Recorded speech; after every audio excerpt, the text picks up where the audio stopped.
Namo tassa bhagavato arahato sama sambuddhassa. Namo tassa bhagavato arahato sama sambuddhassa. Namo tassa bhagavato arahato sama sambuddhassa.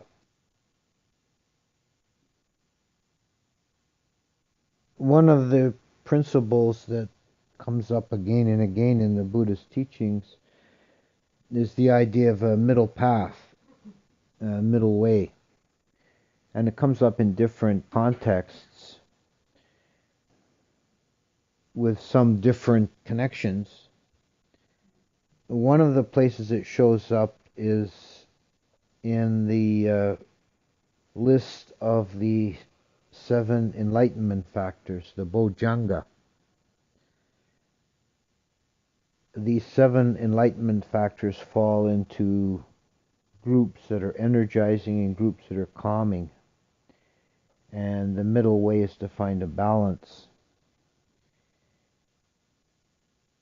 The Buddha gave a discourse where he used an analogy for balancing the enlightenment factors is like keeping a fire going. If you've been staying in one of the kutis here, you relate to this analogy of keeping a steady fire going. If the fire's going out, if it's weak, smoldering, then you don't want to, shut the air breather or throw in a bunch of big wet pieces of wood. But if the fire's blazing and it's getting too hot, you don't want to open up the air breather wide and throw in a bunch of dry kindling. You want to keep everything at a nice steady flame. So these enlightenment factors are like that for balancing the state or the quality of the mind. We know when we're meditating if it's not going well, if we're having difficulties. There are all kinds of specific things that can become problematic, but generally they fall into 2 categories. Either the mind is too dull and lethargic and we're sleepy, we're tired, we have no enthusiasm. Or the mind is restless, is jumpy, we can't sit still, we have really difficult concentrating. So one of the important keys to successful progress on the path is to find the balance point between calmness and energy. And the Buddha gave us a few tools to work with in that regard, and one of the principal ones is this particular list, the 7 Bojjhanga. The word Bojjhanga has been translated rather poetically by Thanissaro as Wings of Awakening, and it's actually very good. It is actually more literal than enlightenment factors. Boj is a combination form for bodhi, or originally from the verb buddhati, to wake up. So awakening, boj is that element means awakening, and then anga means generally a limb, a part, and it can specifically refer to the wing of a bird.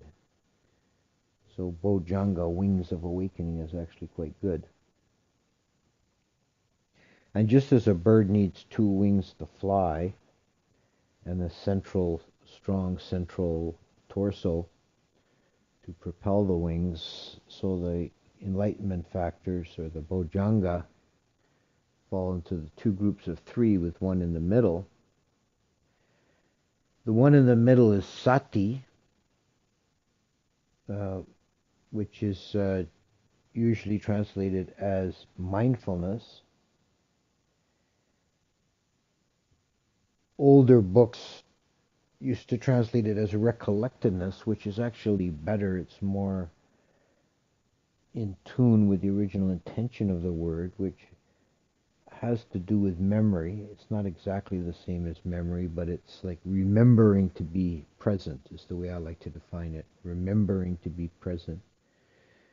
You are aware of what's going on, where you are, who you are, what you're doing. You're conscious.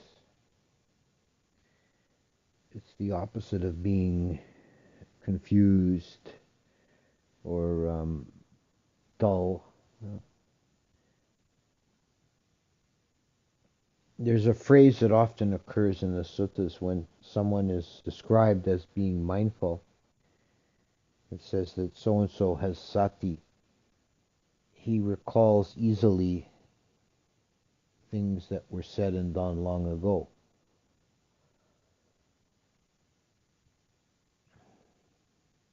And for some exceptional beings, highly developed beings that can remember their past lives, it's said that they were born satimant, meaning with mindfulness.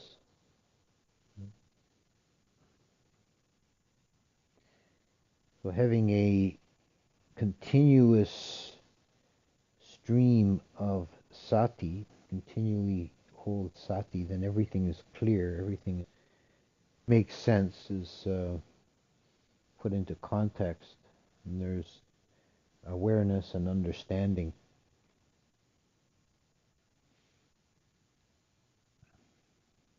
One of the ways to illustrate the connection of sati with memory, there's a sort of a little test that I have heard of it being used in Thai tradition, but I think it's originally a Zen thing. Is the student goes to see the teacher, and the teacher asks him, which side of the door did you leave your sandals on, the left side or the right side? It's a test of the student's mindfulness. We ask him some trivial thing like that, see if he can remember it, if he was clear. And you can see this in operation in your own daily existence. If you find, which we all do from time to time, we can't remember where we put our keys or our pen or something, and we're hunting all over for it. If you put it down, at the moment of putting it down, if you're mindful at that moment, if you have sati at that moment, then you won't lose it. You'll remember where you put it when the time comes. You don't have to think of it continually. You don't have to say, "Oh, my pen's on the cupboard on the right side," and keep that in your mind all day. But when you put it down, if you do it mindfully, then when you need it, it'll come back very quickly.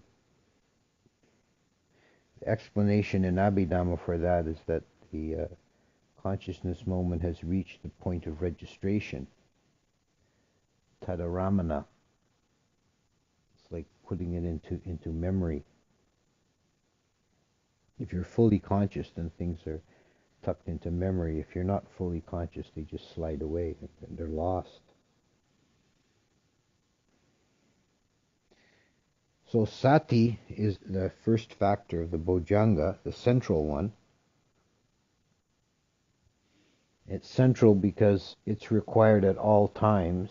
It's a universal factor. It's not really possible to have too much sati.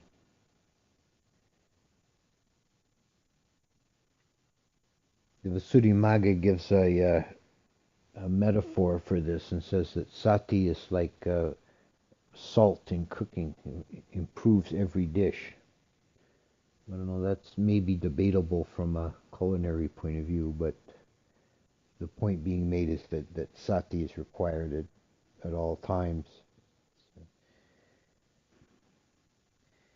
And then the other factors that fall into two groups of three, like the two wings of a bird, and three of them are the energizing factors. So those are the ones that need to be developed when the mind is dull or lethargic, when there's no energy or enthusiasm. The energizing factors are Dhammavicaya, Virya, and Piti. Investigation of states, energy, and joy or rapture. Dhammavicaya, investigation of states, you can think of it as intelligent curiosity. Like you're taking an interest in what's occurring, and is referring to meditation specifically. You're taking an interest in the states of mind. You're holding them in the right way, with the yoniso manasikara, the wise attention. This is not becoming attached to them or obsessed by them. That's quite the opposite. But having this kind of open-minded curiosity, what's this? And observing with a neutral, keen, penetrating intelligence the stream of mind objects. This is the essence of doing vipassana meditation. Outside of meditation, Dhammavicaya helps us in whatever we do, anything we undertake to try and do. If we take an intelligent curiosity and in the process, then we'll work better. We'll learn by doing, and having it a mind is open to learn from experience.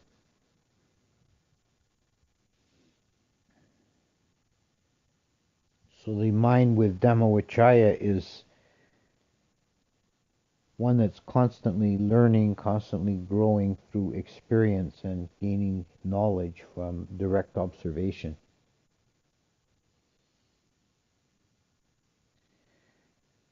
Virya energy is related also to Vayamo, effort, as in the Eightfold Path, right effort. This is the quality of having a stamina, energy, being energized, and being alert, awake, and on, being on.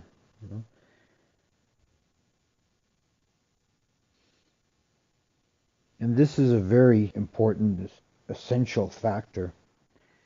And it comes up either in the form of Virya or Vayamo. It comes up in several different lists of positive factors to be developed.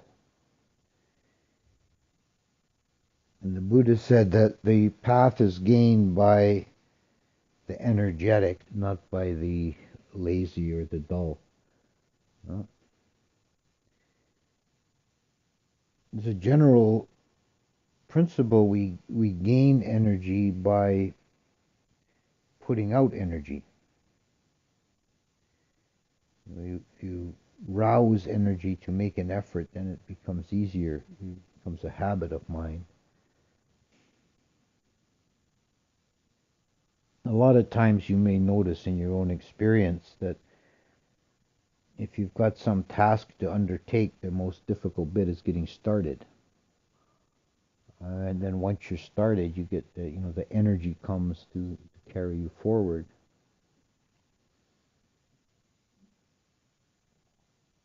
The third of these energizing factors is piti, which is also one of the jhana factors.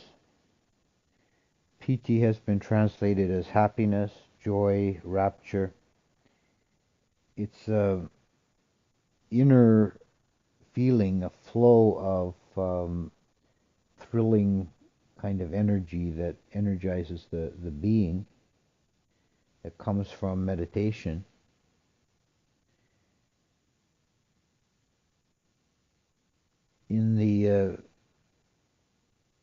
context of being a jhana factor,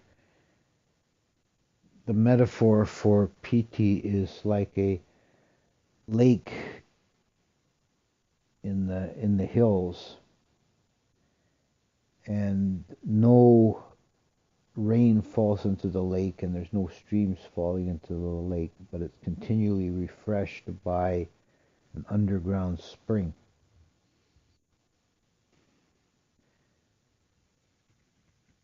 So, from contemplating this metaphor, I think piti may have some connection from what other traditions call kundalini, that is internally generated, blissfully felt, energetic movement that comes from within. It doesn't come from the senses. This is quite important. Um, there is a happiness that comes from sense objects, and there's a happiness that comes from within without reference to the senses, and that's piti.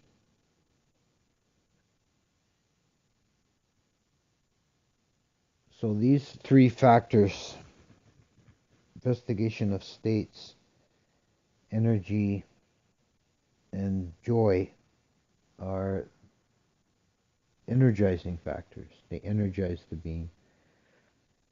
The other three factors on the other side of the bird's body, and the other wing, are the calming or soothing factors.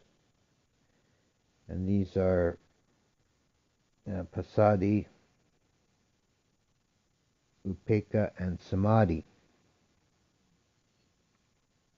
Pasadi is tranquility, calmness. It's the steady peacefulness, a state of mind that's not disturbed, that's at rest, at peace, clear peacefulness. Something of great value. It's commonly in the world, people seek after thrills and excitement, which is exactly the opposite. This is the calmness, peace, which is much better.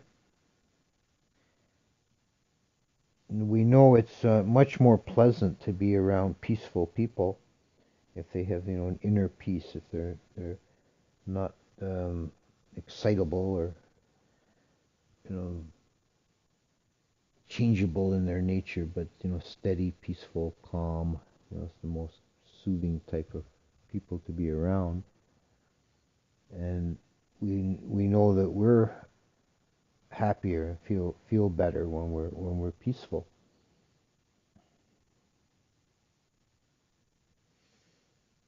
Upekkha, equanimity, is the neutrality of mind.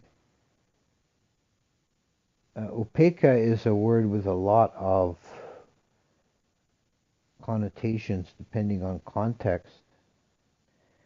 There's upekkha towards beings, which is one of the Brahma Viharas. If you have upekkha or equanimity towards other beings, then you have an acceptance, a non-judgmental nature. You don't discriminate between beings. You hold them all basically with the same feeling. And that's one of the divine abidings. There's upekkha as a feeling tone, which is being neither happy or sad, but being just calm in the middle.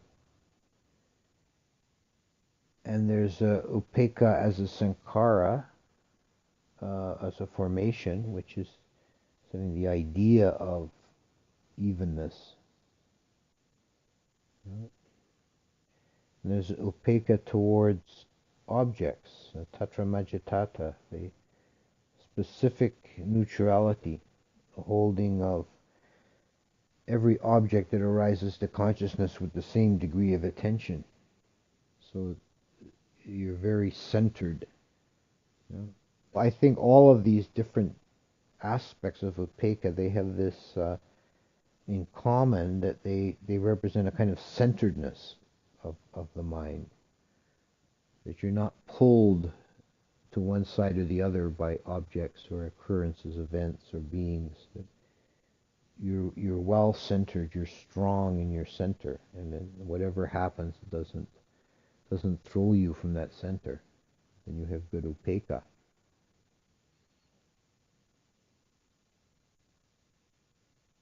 And the final factor to speak about is samadhi, which is the stability of mind. This is the special quality that we try to develop with meditation. We try to still the mind. It means the mind is not moving about, it's holding to its single object, and it's able to focus, it's able to find that clear stillness,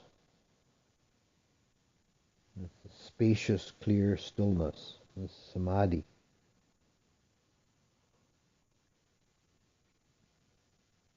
Samadhi is the fundamental factor for development of deep meditation and going into the jhanas.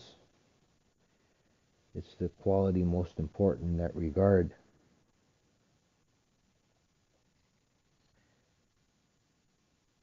So all of these factors need to be developed, but part of the skill of good practice is to know which set of factors you need to be working on at any given time. And that's where sati comes in the middle, because then sati can observe the whole mind and see what or where it's lacking. If you have one set of factors overdeveloped, then the mind will be disturbed. You need to bring the other set up. If you've got strong in the calming factors, but you've neglected to develop the energizing factors, the meditation will end up being like a kind of a self-hypnosis, and you'll just get dull and sleepy and dreamy, and and it doesn't go anywhere. On the other hand, if you develop the energizing factors and neglect the calming factors, then the mind will be very agitated and jumpy, and it'll be very difficult to sit still, very difficult to focus or stay on task. So they need to be brought up together. You can think of it, a good modern analogy is like you're changing a tire. You're tightening down the lug nuts. You got to do each one a little bit as you go around and bring them all in together. You don't tighten one down all the way, and you keep going around the circle and work on each one in turn and bring the whole thing in nicely, smoothly together. That's what we need to do with the bojjhangas. There's one other context in which the bojjhangas come up. They're primarily given or taught as a way of balancing and developing the mind in a balanced way. But there is also an aspect that they're said to be healing qualities. There's a story of Moggallana fell ill, and the Buddha came to see him, and he told Moggallana, contemplate on the bojjhangas, and this will help you to heal. And the paritta, the chanting of the bojjhanga paritta, which is based on that story, that's considered to be a healing chant. It's done for helping curing of disease and so on. And we know that body and mind are intimately related and they affect one another strongly. And if you develop the bojjhangas properly in a harmonious way, a balanced way, then you're balancing the mind. You're experiencing harmony, inner harmony, and that can affect the body. And the disharmonies and imbalances in the body can be brought into greater harmony with the balancing of the factors of the mind.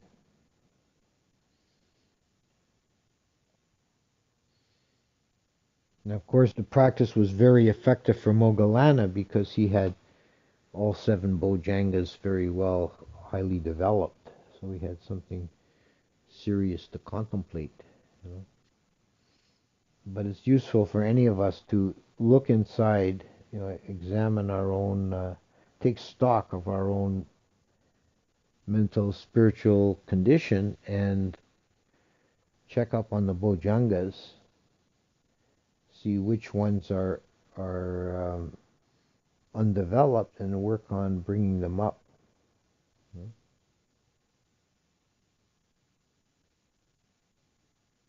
In terms of balancing, I'll just, I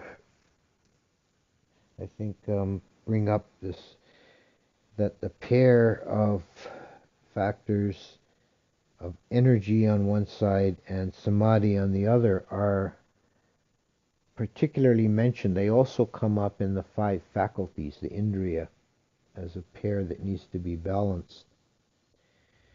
They directly relate to each other. This is probably the most obvious pair to work on in meditation.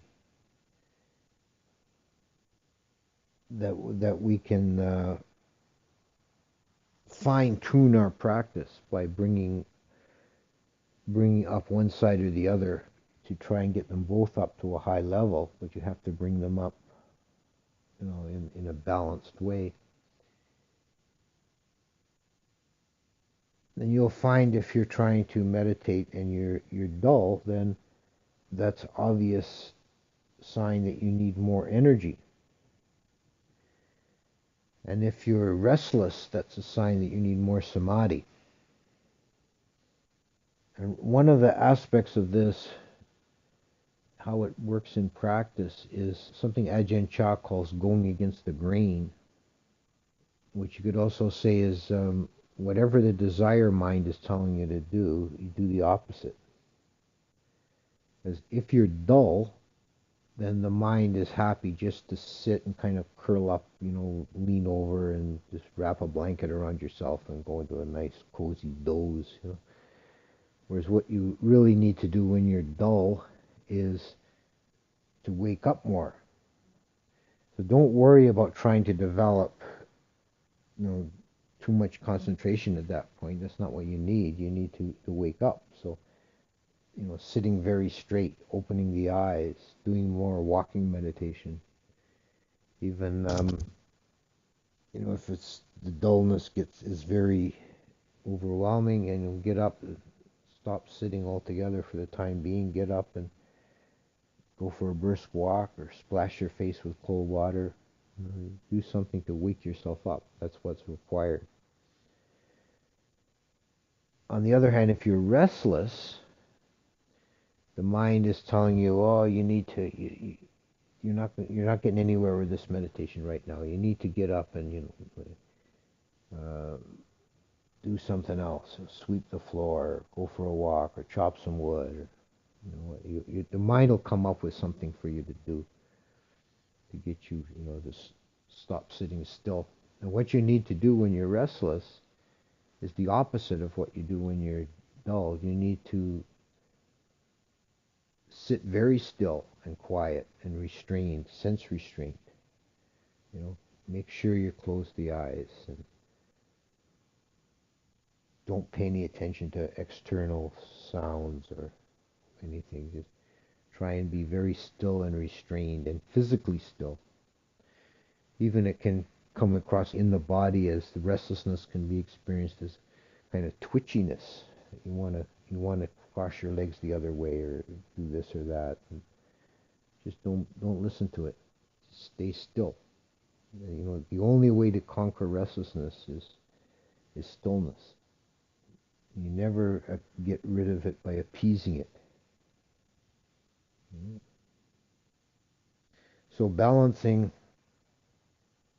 energy and samadhi is the most directly related immediately to meditation practice. But in general, we should try and be aware of the condition of our mental states and try and keep a balance of the seven bojjhanga. And that's the way to make progress